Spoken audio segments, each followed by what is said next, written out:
Cut!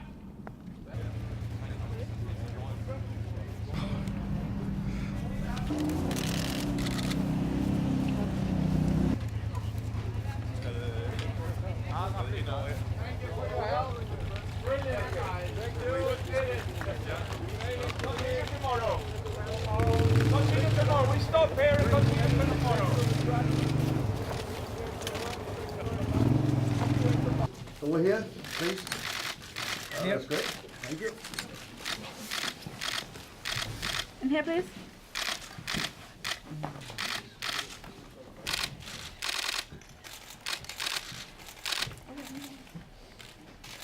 And then to the right.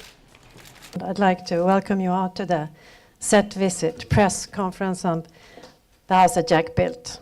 So the panel members, as you all know, is Louisa West, producer, Zentropa, Mr. Matt Dillon in the role as Jack. The prominent director, of course, Lars von Trier, and Thurman as Lady One, and Madeleine Ekman, producer from Zentropa. I chose him and I chose Uma because they obviously can't read. Because there were so many people that we sent the script to that said they would do anything to work with me except this script.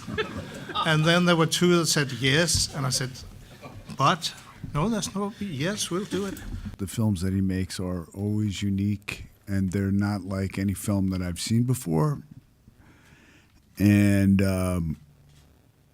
you know, I mean, we've only been working together for a couple of days, but I've really, really enjoyed the experience.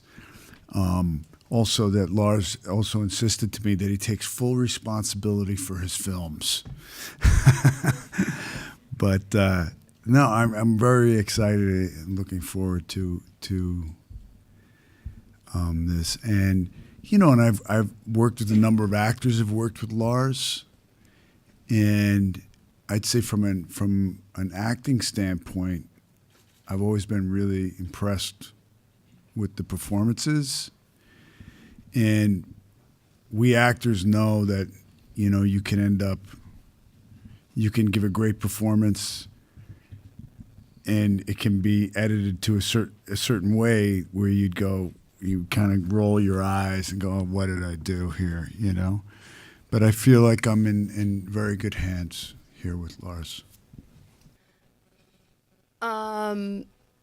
Well, when I worked with Lars before, I had a wonderful time.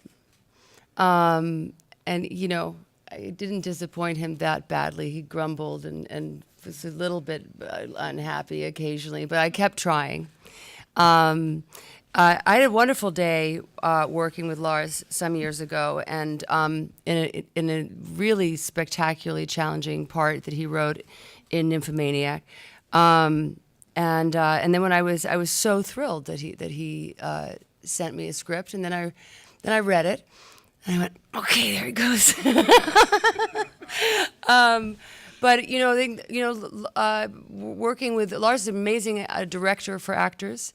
I think that I can tease him to say that I think he's incredibly sensitive and tender with his what he's trying to get in a brutal way out of things. So it's we will see. It's in his hands. Look, I think it is very dark. I will say that. It's a very dark story, but in that it is serial killers are a part, unfortunately, of the world that we live in and have been for quite a long time. So it is an object worthy of investigation based on that, creatively. So that's how I felt when I read it. And knowing how there's also a very poetic side to it. I don't think that this is like this isn't like a sterile nonfiction kind of story like that. This is very much from Lars's point of view, and very interesting. All the women I've been with, for some strange reason, has been crazy about serial killers. That might be something to do with me, but my experience is that that women like serial killers. But and that's, I thought I could fool somebody to go into the cinema. It's about a serial killer, and she doesn't survive. So, I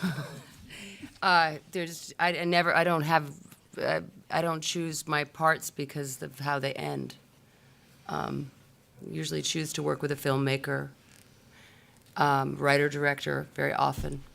We did talk about how serial killers don't look like serial killers, just like, you know, if you look at some of the worst people in history, if you were to just look at them, they sometimes can look clownish or strange, not necessarily menacing or frightening.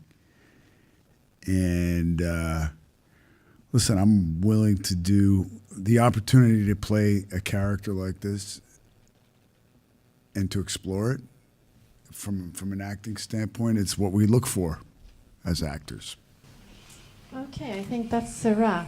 We thank everybody for coming today. Thank you. Yeah. Er der nogle specielle benspænd, du har givet dig selv i udformningen af den her film? Det første benspænd er overhovedet at få filmen lavet. Og jeg må sige, at jeg føler mig ikke 100% fit for fight. Jeg er jo blevet ældre, som sagt, og jeg synes en masse ting med bare at komme op kl. 6 om morgenen og skulle ud og styre 100 mand rundt. Jeg føler, det er en byrde. Men jeg føler også, det er skønt, når der er ting, der er gået godt, som i dag for eksempel. Så er det jo en gave. Hvad er det, du kan mærke sådan en dag som i dag, altså, som ligesom du får noget tilbage på skolen? Hvad er det, ligesom du stadig kan mærke? Jo, det er, når jeg mærker karaktererne ligesom vokse frem. Ikke? Og så nogle episoder, som jeg har skrevet, som jeg har tænkt havde en vis dramatisk eller komisk effekt, når det så viser sig at have det, i hvert fald efter min erfaring. Hvad er det perfekte mord for dig? Det perfekte mord er, hvor offeret synker sammen med et lille smil. Hvad er det, ligesom du har udforsket her, udfordret dig selv på her? Jamen, jeg udforsker jo i virkeligheden mig selv. Det er jo meget, der er jo altid en hovedperson eller flere karakterer, som er udformet efter mig selv.